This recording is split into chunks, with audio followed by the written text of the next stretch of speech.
adik-adik, hari ini kita akan bahas terkait mekanisme alat gerak aktif. Nah, jadi di bahasan sistem gerak itu kan ada alat gerak pasif sama ada alat gerak aktif. Nah, yang alat gerak pasif itu kan ada rangka atau tulang. Nah, yang alat gerak aktif ini ada otot. Nah, otot ini, kenapa sih otot ini disebut sebagai alat gerak aktif? Nah, jadi otot ini disebut sebagai alat gerak aktif karena dia bisa menggerakkan rangka. Nah, jadi kita bisa berjalan, kita bisa berlari itu karena adanya otot yang menempel pada rangka kita, yang menempel pada tulang kita. Oke, lanjut ya. Nah, apa sih yang akan kita bahas pada materi ini? Jadi kita akan membahas terkait karakteristik otot rangka, struktur aktin dan miosin, struktur otot rangka, dan mekanisme kerja otot. Kita bahas dulu terkait karakteristik otot rangka. Karakteristik otot rangka yang pertama ada kontraktibilitas. Kontraktibilitas itu adalah kemampuan otot untuk memendek atau kontraksi. Jadi kalau misalnya otot kita sedang kontraksi, dia akan memendek. Terus kemudian yang kedua ada ekstensibilitas. Ekstensibilitas ini adalah kemampuan otot untuk meregang atau memanjang. Jadi otot itu kalau misalnya berelaksasi, dia akan meregang. Jadi otot itu dia bisa berkontraksi dan berelaksasi. Yang ketiga ada elastisitas. Elastisitas ini adalah kemampuan otot untuk kembali ke ukuran semula. Jadi misalnya dari pendek ke ukuran normal atau dari panjang ke ukuran normal. Kemudian yang terakhir ada ekstabilitas. Ekstabilitas ini adalah kemampuan otot dalam menerima dan merespon impuls. Jadi kalau misalnya kita bahas terkait materi sistem saraf, itu kan ada bahasan terkait gerak sadar dan ada bahasan terkait gerak tak sadar. Nah, yang menerima dan merespon impuls pada gerak sadar itu ya ini otot rangka. Nah, sedangkan yang menerima dan merespon impuls pada gerak tak sadar itu ada otot jantung dan ada otot polos. Nah, selanjutnya kita bahas terkait struktur otot rangka sebelum kita bahas terkait mekanisme kerja otot. Nah, otot ini dibagi menjadi 3 bagian, ada tendon, ada empal. Nah, yang tendon ini dibagi menjadi 2, ada tendon origo dan ada tendon insersio. Empal ini adalah bagian otot yang menggelembung. Ini bisa dilihat ya gambarnya, bagian otot yang menggelembung. Nah, yang kedua ada tendon origo. Tendon origo ini adalah ujung otot yang dia melekat pada tulang yang sedikit bergerak. Nah, ini contohnya kan pada pada lengan atas. Nah, ini melekat pada tulang belikat. Terus ada tendon insersio. Tendon insersio ini adalah ujung otot yang dia melekat pada tulang yang banyak pergerakan pada saat otot berkontraksi. Jadi perlu digarisbawahi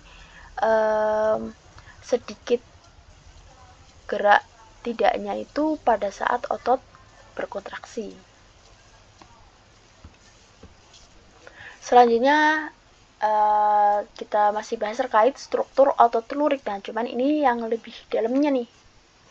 Nah, otot itu kalau misalnya dibelah ya, dia akan tampak adanya berkas serabut otot.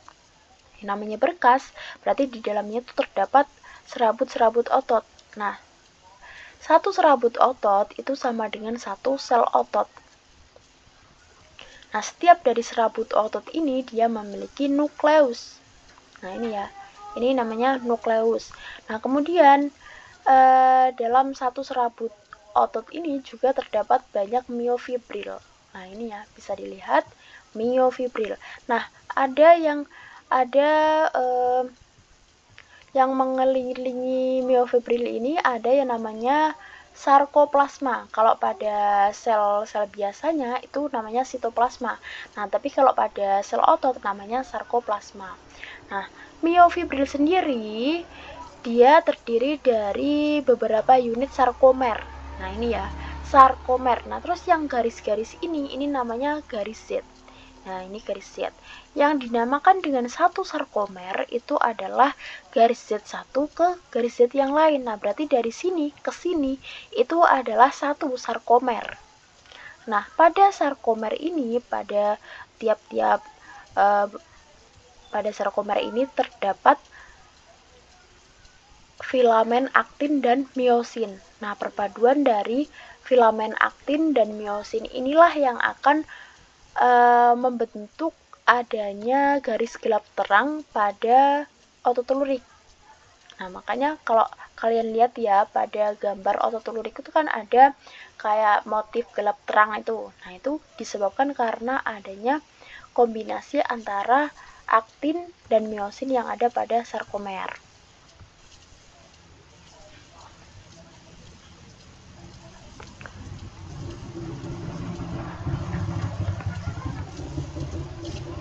Nah, sekarang kita bahas terkait struktur aktin dan miosin yang menyusun sarkomer. Nah, jadi ini yang atas ini namanya aktin, yang bawah namanya miosin. Aktin ini ada beberapa komponen. Yang pertama ada troponin. Troponin itu yang ini ya, yang merah ini. Dan ada tropomiosin. Tropomiosin itu yang ini, yang warnanya oranye ini ya, yang kayak benang ini.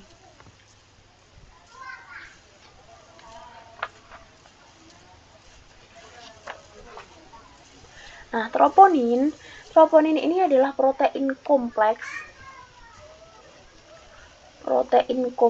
yang melekat pada tropomiosin. Tropomiosin yang mana? Yang ini. Tropomiosin ini adalah protein aktin yang mengatur kontraksi otot. Nah, sementara miosin ini punya bagian penting namanya kepala miosin. Nah, nanti di mekanisme kerja otot, kepala miosin ini yang akan menempel ke daerah aktif dari aktin. Lanjut. Nah, tadi kan ada ini ya. Nah, sekarang kita bahas terkait sarkomer.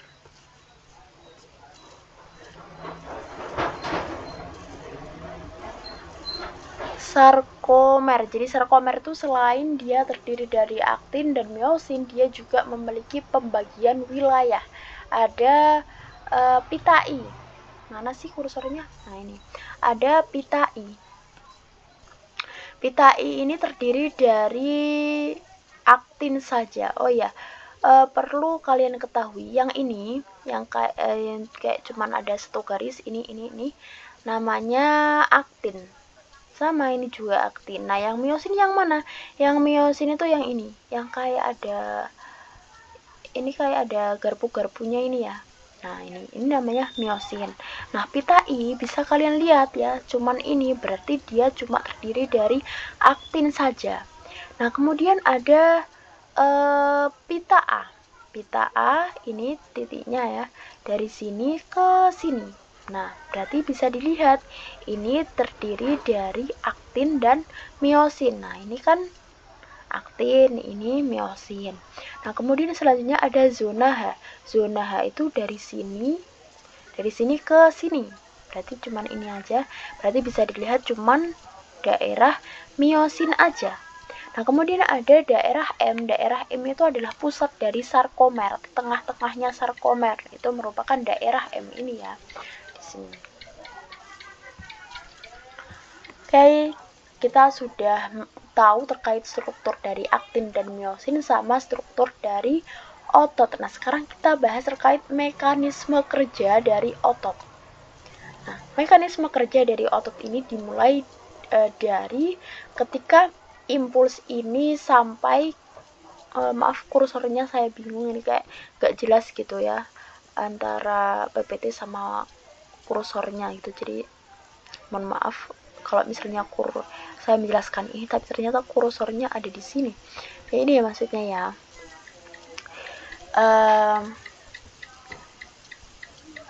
Dimulai ketika impuls itu sampai di neuromuskular. Neuromuskular itu apa? Neuromuskular itu adalah titik temu antara sel saraf dengan sel otot. Jadi hampir sama dengan sinapsis. Masih ingat ya sinapsis di bahasan sistem saraf? Kalau sinapsis itu kan titik temu antara sel saraf satu dengan sel saraf yang lain. Mana kursornya ini? Sel saraf dengan yang lain. Nah, kalau neuromuskular itu adalah titik temu antara sel saraf dengan sel otot. Nah, setelah impuls itu sampai di sini, itu akan memicu neurotransmitter. Ini ya, neurotransmitter akan melepaskan asetilkolin. Nah, ini asetilkolin. Nah, selanjutnya setelah asetilkolin ini dikeluarkan oleh neurotransmitter, dia akan menempel pada reseptor. Ini reseptornya. Di reseptor yang ada di membran sel otot. Nah, setelah ditempeli oleh asetilkolin, reseptor yang mulanya tertutup, dia akan terbuka. Nah, terbukanya reseptor ini kemudian akan membuat ion kalium yang ada di luar ini akan masuk ke dalam, dan ion ion natrium yang ada di luar akan masuk ke dalam dan membuat ion kalium yang ada di dalam ini akan keluar. Jadi saya ulangi ya. Jadi saya ulangi ya. Ion natrium yang ada di luar akan ke dalam dan ion kalium yang ada di dalam akan keluar. Nah, tapi lebih banyak ion natrium yang masuk daripada ion kalium yang keluar. Nah, akibatnya yang di dalam sel ini muatannya berubah menjadi positif. Nah, ini namanya depolarisasi. Nah, depolarisasi ini memicu si retikulum sarkoplasma ini untuk mengeluarkan kalsium. Nah, kalsium yang dikeluarkan ini akan menempel pada ini troponin. Masih ingat ya, troponin salah satu komponen dari aktin. Nah, setelah si kalsium ini menempel atau diikat oleh troponin, dia akan memicu perubahan posisi dari si perubahan posisi